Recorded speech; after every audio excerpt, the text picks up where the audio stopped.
Good morning. क्या किया था लास्ट लेक्चर में? 11 शुरू किया था ना। ऐसे 210 पे आ गए थे। चलो आगे बढ़ते हैं।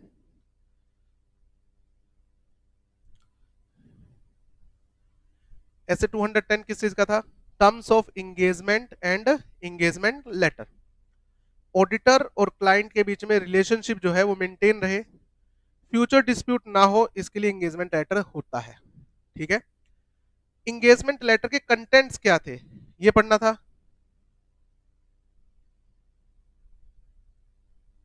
सबसे पहले कंटेंट में आता है प्री कंडीशंस।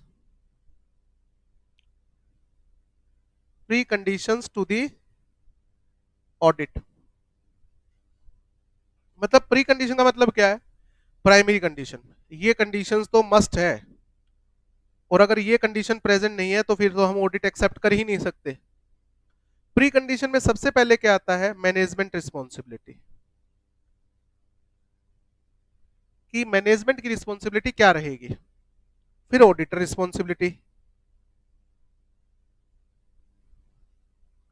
हमारी क्या रिस्पॉन्सिबिलिटी रहेगी। ओके। फिर उसके बाद इंफॉर्मेशन के बारे में और अनरिस्ट्रिक्टेड एक्सेस के बारे में।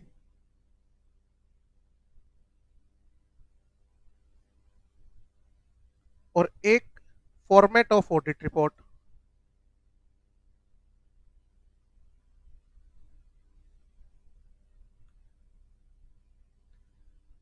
अब याद करो मैनेजमेंट की रिस्पॉन्सिबिलिटी क्या थी। मैनेजमेंट की रिस्पॉन्सिबिलिटी क्या होती है बताओ? Preparation of financial statement as per applicable FRF, financial reporting framework.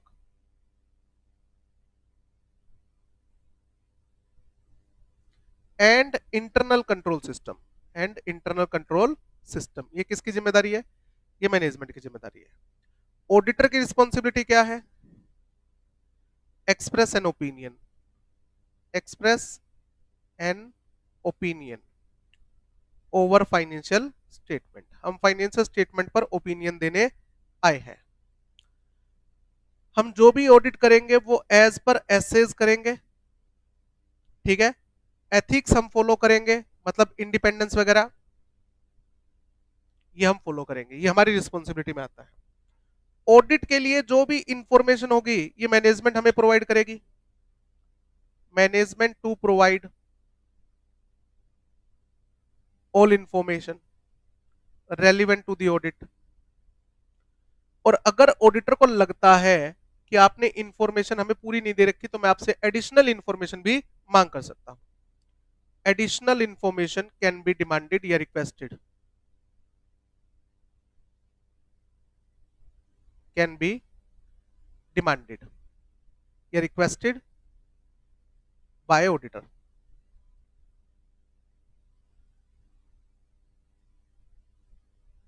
और मैनेजमेंट हमें वो भी प्रोवाइड करेगी। एक हमें अनरिस्ट्रिक्टेड एक्सेस चाहिए विद इन ऑर्गेनाइजेशन। हम पूरी ऑर्गेनाइजेशन में किसी भी प्लेस को विजिट कर सकते हैं और किसी भी पर्सन से कुछ भी पूछताछ करना चाहे तो कर सकते हैं। और एक ये फॉर्मेट ऑफ ऑडिट रिपोर्ट, हम आपको ऑडिट रिपोर्ट किस फॉर्मेट में इश्यू करेंगे उसका फॉर्मेट होगा। इसके अलावा other term and condition.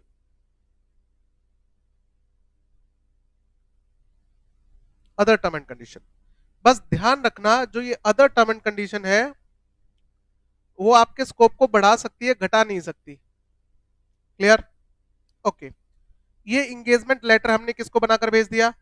Management को। और मैनेजमेंट इसे काउंटर साइन कर देगी और ये क्या बन गया? कॉन्ट्रैक्ट बन गया हमारे बीच में। दो बातें, क्या मैनेजमेंट प्री कंडीशन पे अग्री कर रही है? If management does not agree over pre conditions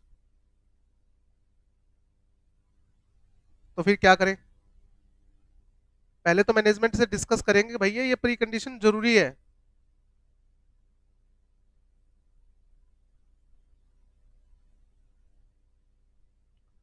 ये प्री कंडीशन बहुत जरूरी है। फॉर एग्जाम्पल मैनेजमेंट कहती है सर फाइनेंशियल स्टेटमेंट आप ही बना देना, हम नहीं बनाएंगे। अरे भाई मैं बना ही नहीं सकता, अगर मैंने फाइनेंशियल स्टेटमेंट बनाई तो मैं आपकी कंपनी की ऑडिट नहीं कर सकता, ठीक है, एटसेट्रा जो भी है समझाएंगे। अगर मैनेजमेंट फिर भी नहीं मानी तो फिर हमें क्या कर देना चाहिए, ऑडिट के लिए मना कर देना चाहिए। Don't accept the audit. आप ऑडिट एक्सेप्ट ही मत करो जब तक प्री कंडीशन प्रेजेंट ना। ओके, इसके बाद अगला स्टेप इसी का, ये जो अगला स्टेप है ये मोस्ट इंपॉर्टेंट है। हमने ऑडिट एक्सेप्ट कर ली, हमने ऑडिट क्या कर ली, एक्सेप्ट कर ली। ये इंगेजमेंट लेटर साइन हो चुका है, इसमें क्या होती है, टर्म्स ऑफ इंगेजमेंट।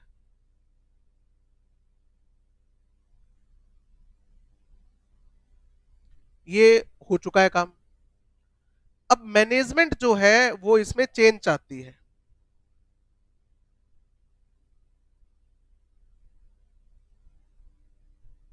मैनेजमेंट जो है वो ड्यूरिंग दी ऑडिट कहती है कि सर कुछ टर्म एंड कंडीशन में हमें क्या चाहिए, चेंज चाहिए।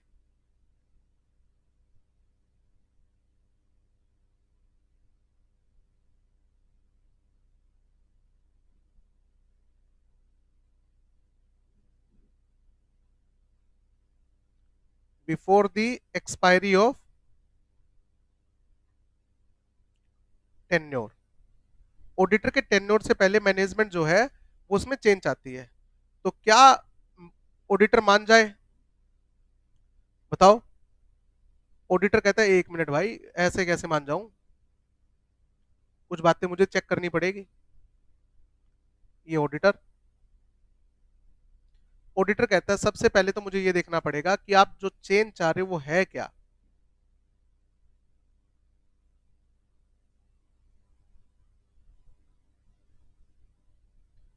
इवेल्युएट द चेंज, क्या चेंज है, एंड जस्टिफिकेशन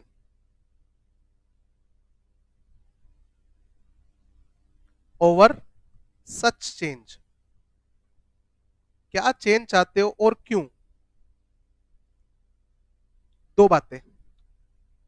या तो जस्टिफिकेशन होगी, अच्छा जस्टिफिकेशन को कोई example, to confuse, sorry to remove the confusion, to remove the confusion, कोई कंफ्यूजन हो रही है उसको रिमूव करने के लिए, ठीक है। To increase the scope of auditor, to increase the scope of auditor. For example कि सर ब्रांच ऑडिट भी आप ही कर दो हमारी कंपनी की,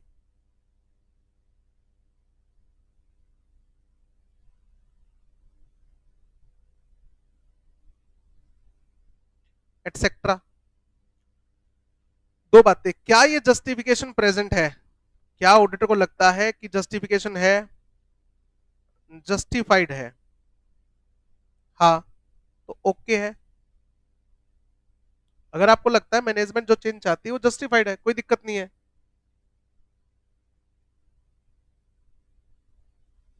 तो आपको क्या कर देना चाहिए, एग्री कर देना चाहिए, एग्री ओवर द चेंज। इस चेंज पर आप एग्री कर जाओ। अब एक ही कंपनी के ऑडिट के कितने एंगेजमेंट लेटर हो गए, बताओ, दो हो गए, एक पुराना और एक ये नया। तो आपको क्या करना चाहिए, हाँ keep the copy of new engagement letter and refer new engagement letter for rest of the audit।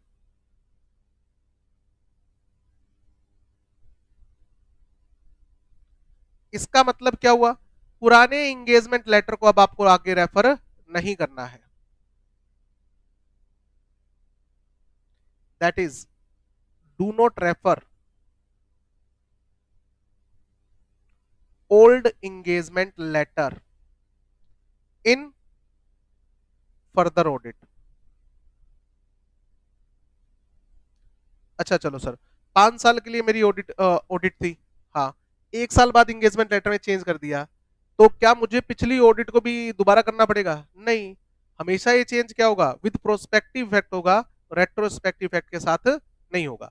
मतलब जो काम आपने पुराने इंगेजमेंट लेटर के हिसाब से किया वो वैलिड माना जाएगा, उसको दोबारा करने की जरूरत नहीं है। सर मैनेजमेंट जो चेंज चाहती है वो जस्टिफाइड है ही नहीं।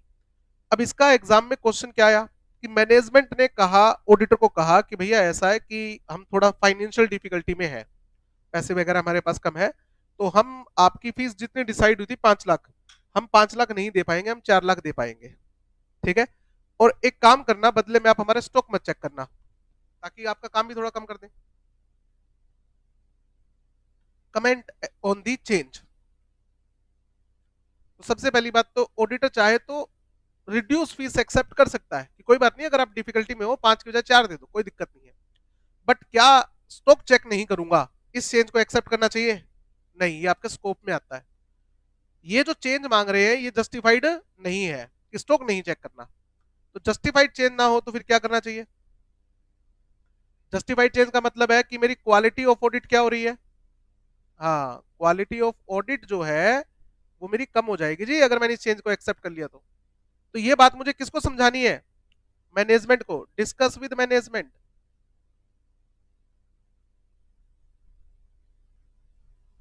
एंड दो चार विद गवर्नेंस। ठीक, दो बातें डिस्कस किया, मैनेजमेंट को ये बात समझ में आ गई, मैनेजमेंट कहती है ओके, फिर रहने देते, पुराने के हिसाब से चलते हैं, ओके है, फिर कोई दिक्कत नहीं है, कंटिन्यू द एंगेजमेंट।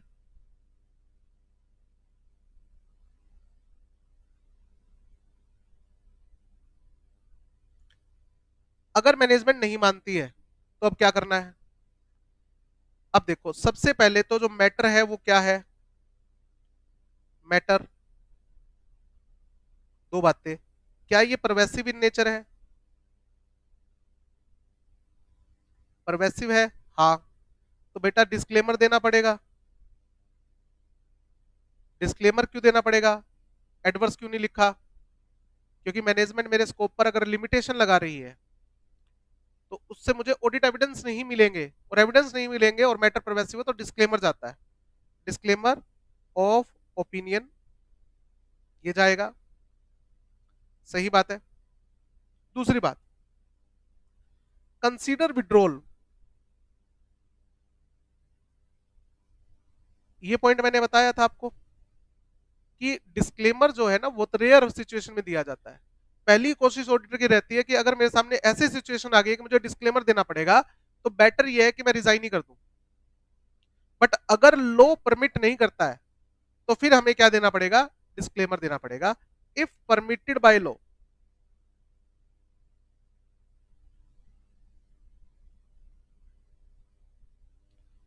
तो हमें डिस्क्लेमर कब देना है? जब लो परमिट ना करता हो कि आप विड्रॉ कर सकते हो। बट अगर विड्रॉ करने का ऑप्शन है तो विड्रॉल कंसीडर करनी चाहिए आपको, ठीक बात है ना। बट अगर मैटर परवेसिव इन नेचर नहीं है तो फिर हम क्या कर सकते हैं? क्वालिफाई द रिपोर्ट,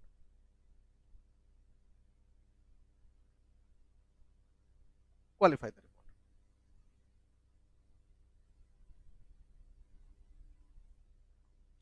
इस सिचुएशन को हम लिमिटेशन ऑन स्कोप भी कहते हैं।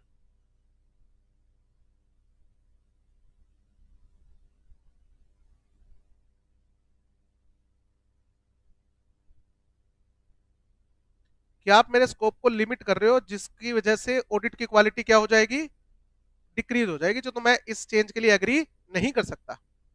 ये जो मैं आपको वर्ड्स लिखवा रहा हूं ना, जब इस तरह क्वेश्चन आएगा तो ये वर्ड उसके अंदर यूज करने हैं और इन्हीं के नंबर मिलेंगे, ठीक है।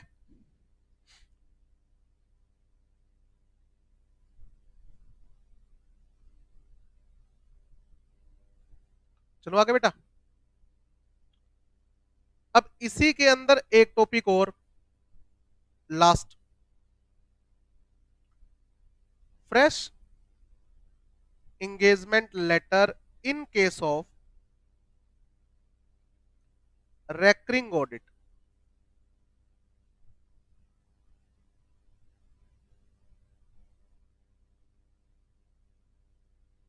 ये भी इंपॉर्टेंट है। सबसे पहले रेकरिंग ऑडिट का मतलब क्या है?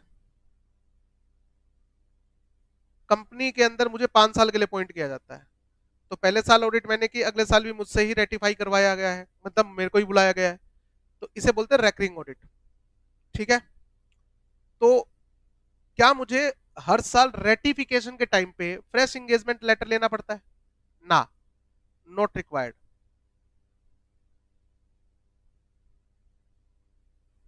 दोबारा समझो कि मैनेजमेंट ने मुझे, कंपनी ने मुझे 5 साल के लिए ऑडिटर अपॉइंट किया है, तो 5 साल के लिए ऑडिटर मतलब 5 ऑडिट होगी, तो क्या हर ऑडिट के स्टार्ट होने से पहले एंगेजमेंट लेटर साइन करवाना चाहिए? कहते जरूरत नहीं है जी। क्यों जरूरत नहीं है? अरे यार देखो, एंगेजमेंट लेटर के कंटेंट क्या होते हैं?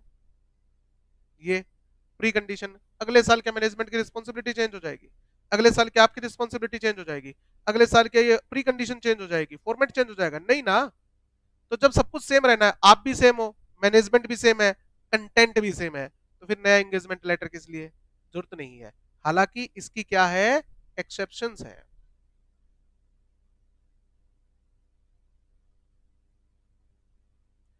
Fresh engagement letter is required. Fresh engagement letter लेना पड़ेगा, जैसे कि आपने कहा कि कोई चेंज ही नहीं है। अगर चेंज आ जाए तो, if there is a change in terms of engagement letter, terms of engagement letter, if there is a change in key management of the company. अब देखो, एंगेजमेंट लेटर पे साइन कौन करेगा? ऑडिटर ने बना के किसको भेजा? कंपनी को। कंपनी थोड़ी साइन करती है, साइन कौन करेगा? Board of director. और वो डायरेक्टर चेंज हो गए अगले साल, तो भाई जो नए डायरेक्टर आए हैं उनसे नया एंगेजमेंट लेटर साइन करवा लेना, ताकि वो इस चीज का प्ली ना ले सके कि हमें क्या पता आपके स्कोप में क्या था, आपने हमें तो बताया नहीं, पिछले डायरेक्टर को बता रखा था। ठीक है, when there is a change in operation of company, company के बिजनेस ऑपरेशंस में चेंज हो गया। फॉर एग्जांपल सर, जब मैंने कंपनी की ऑडिट एक्सेप्ट की थी, तब कंपनी की 3 ब्रांच थी, अब हो गई है इस साल उन्होंने 2 ब्रांच और ओपन कर दी, 5। तो क्या मैनेजमेंट ये तो नहीं समझ ले कि 500 की ऑडिट यही करेगा? तो क्लियर कर लेते, बाकी जो 2 नई ब्रांच है उसकी ऑडिट मुझे करनी है या आप किसी और से करवाओगे? मुझसे करवाओगे तो फीस बढ़ेगी, और किसी और से करवा रहे हो तो ये लिख देते हैं ना engagement, I will perform the audit of company including following 3 branches, तो वो एंगेजमेंट लेटर में चेंज करना पड़ेगा बेटा। When auditor consider necessary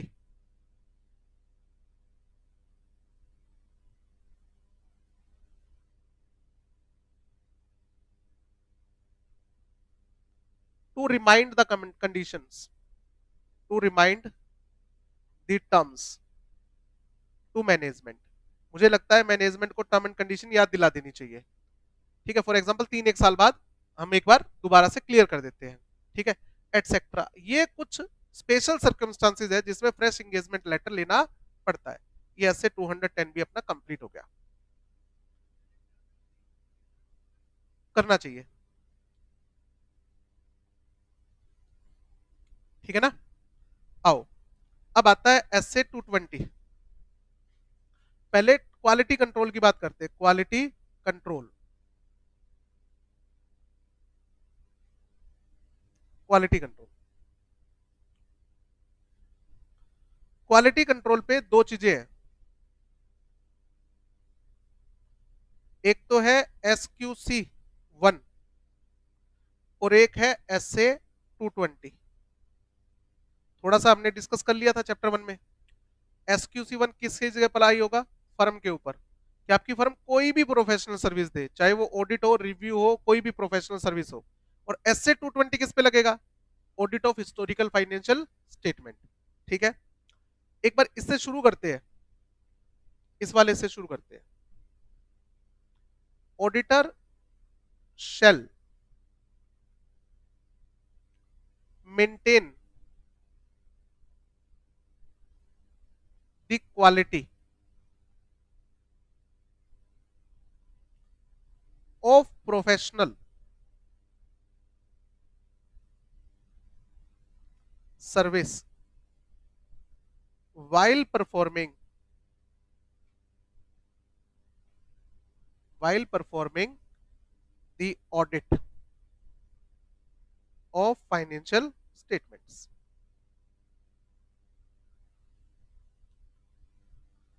auditor जब ऑडिट करेगा, अगले पेज पे लिख लो बेटा, पूरा बड़ा है ये।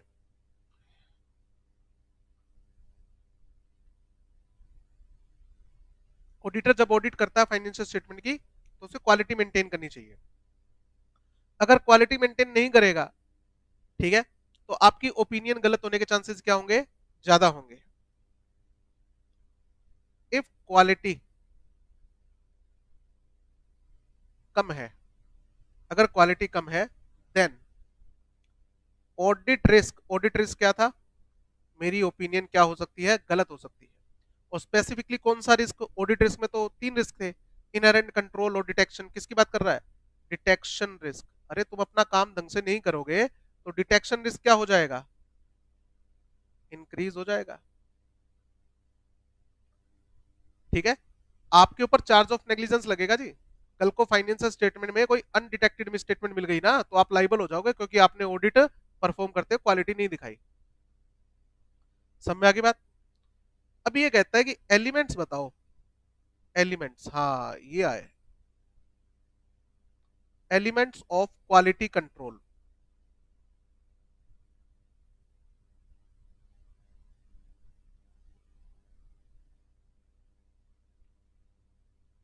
ये है इंपॉर्टेंट,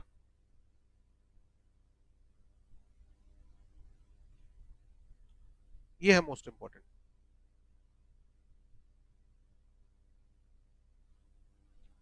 सबसे पहला एलिमेंट आता है लीडरशिप।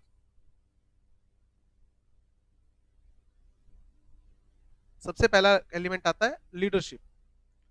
दूसरा एलिमेंट आता है acceptance and continuance of engagement.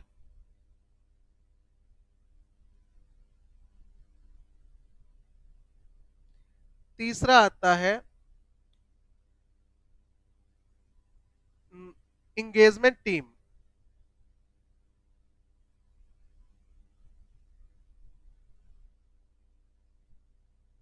तीसरा आता है इंगेजमेंट टीम, क्योंकि ऑडिट परफॉर्म करने के लिए कौन जाएगा, इंगेजमेंट टीम जाएगी। फोर्थ आता है डॉक्यूमेंटेशन।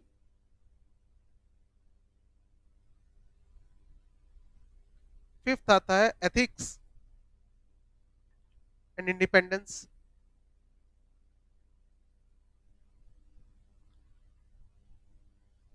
और सिक्स्थ आता है मॉनिटरिंग।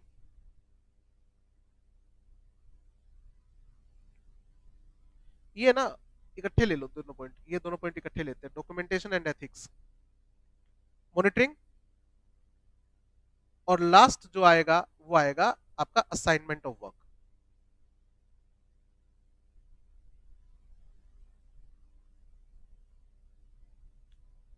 सेम यही नाम यहां पर भी है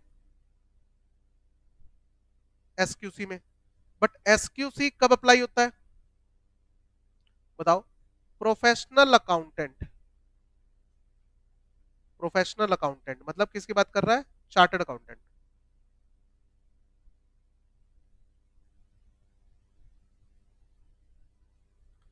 shall maintain quality while performing या while providing any professional service।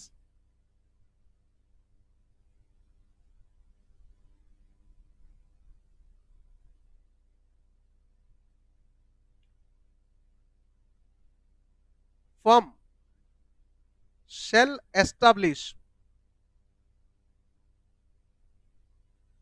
आपकी फर्म को एस्टैब्लिश करनी चाहिए policy to maintain the quality and review before providing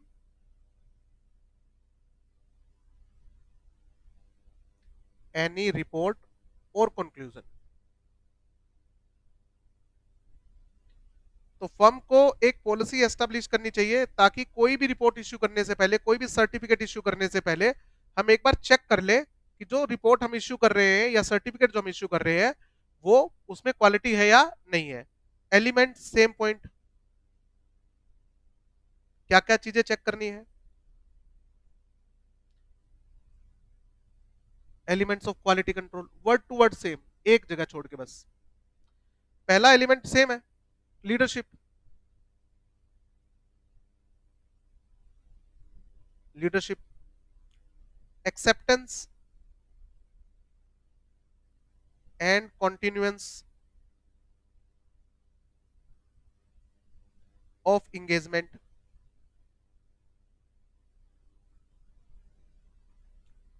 उसके बाद इंगेजमेंट टीम जाएगी,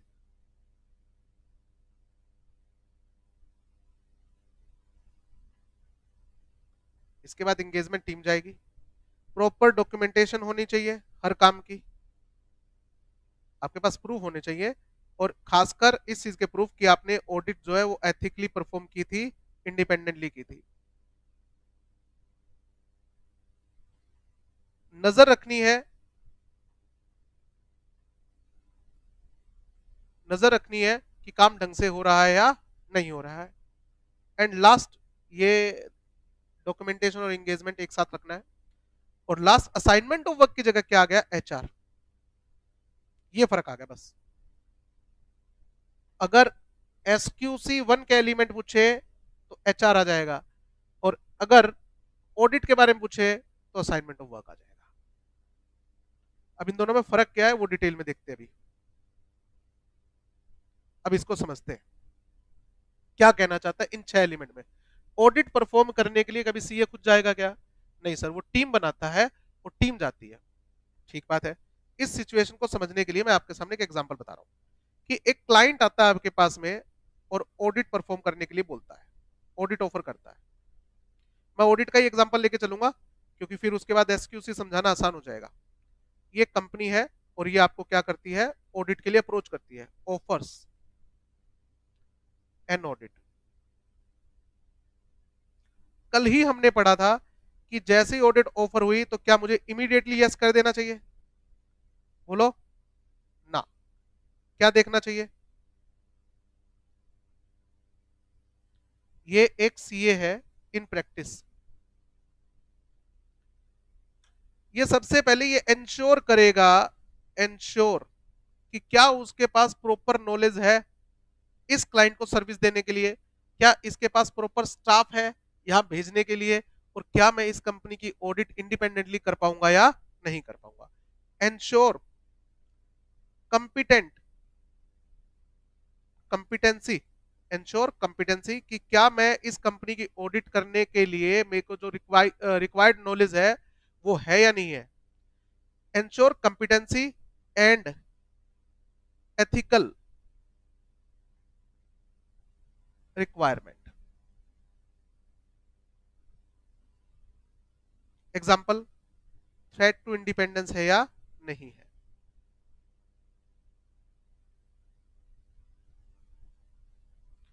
सर कंपिटेंसी भी है और हमें लगता है हम ऑडिट क्या कर सकते हैं, एथिकली कर पाएंगे, दोनों पे ग्रीन टिक आ गया। तो फिर हमें क्या करना चाहिए, ऑडिट एक्सेप्ट करनी चाहिए। एक्सेप्ट द ऑडिट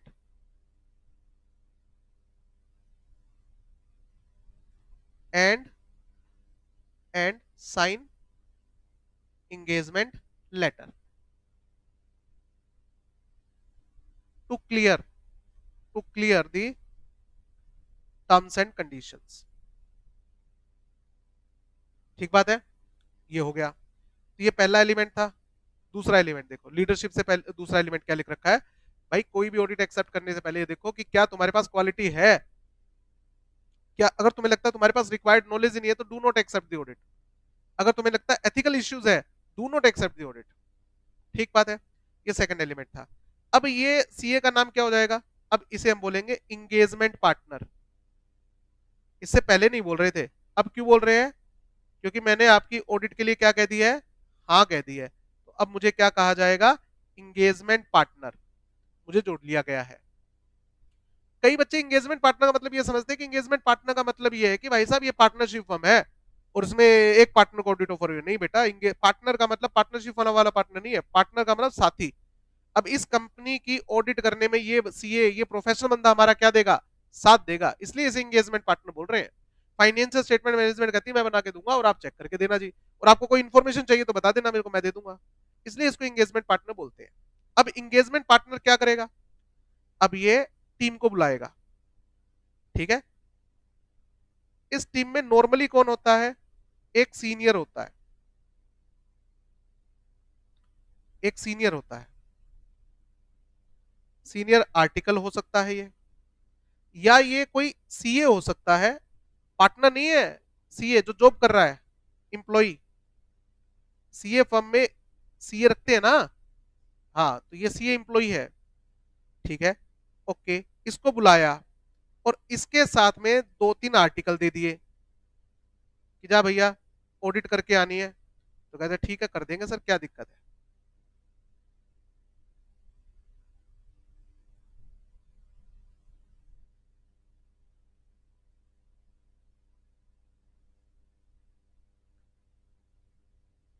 ये आर्टिकल्स है, ये आर्टिकल्स है, ये क्या बनी, इंगेजमेंट टीम। इंगेजमेंट का मतलब प्रोफेशनल सर्विस प्रोवाइड करना, तो ये क्या बनी, इंगेजमेंट टीम,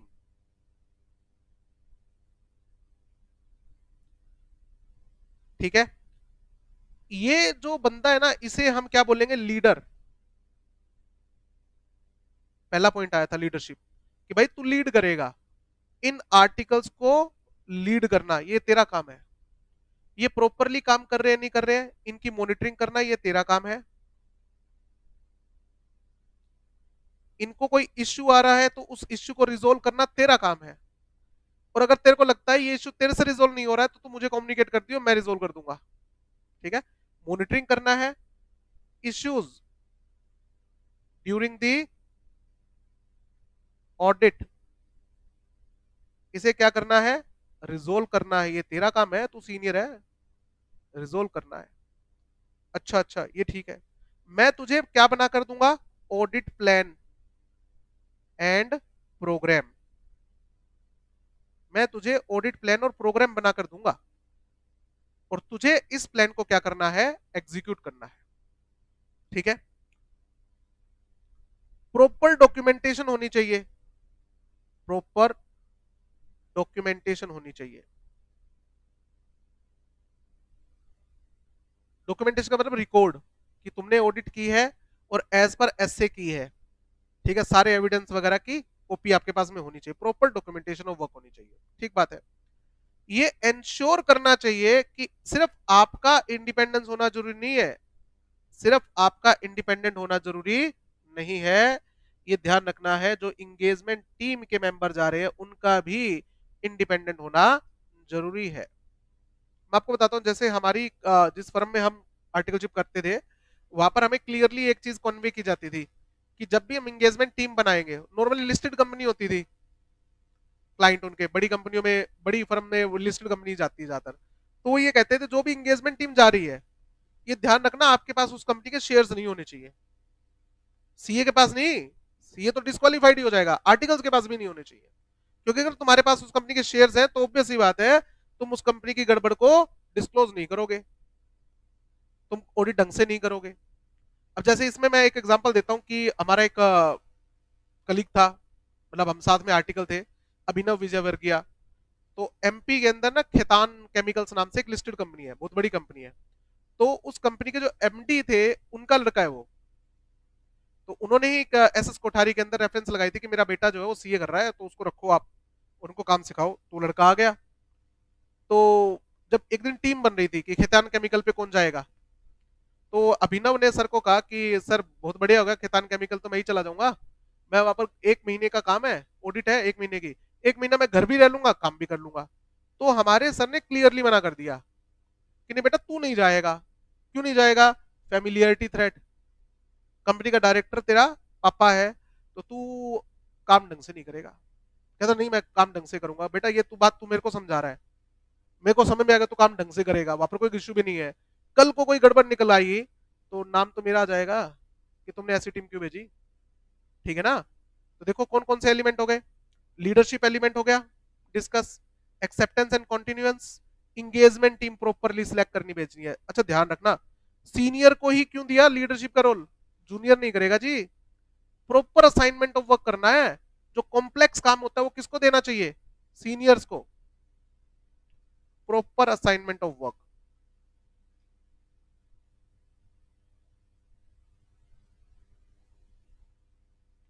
ठीक है, जैसे example, complex task to be assign to, complex task to be assigned, assign to senior and competent articles.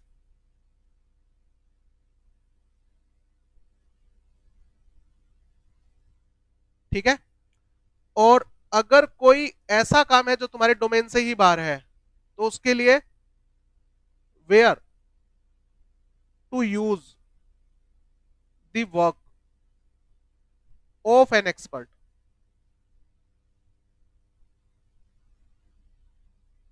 कहां कहां हमें एक्सपर्ट का काम यूज करना है, ये सब आपकी प्रॉपर असाइनमेंट होनी चाहिए। तो ये वाला पॉइंट यहां आ गया, देखो लास्ट पॉइंट जो था।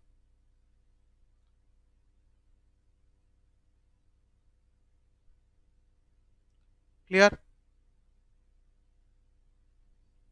ये देखो लीडरशिप आ गया, acceptance and continuous engagement, engagement team, सारी डॉक्यूमेंटेशन होनी चाहिए कि आपने ऑडिट एथिकली परफॉर्म किया है, नजर रखनी है आर्टिकल्स के ऊपर कि काम ढंग से कर रहे हैं नहीं कर रहे हैं, और प्रॉपर असाइनमेंट ऑफ वर्क होना चाहिए। ये सारा काम करोगे ना तो फिर आपकी ऑडिट में क्या आएगी, क्वालिटी आएगी।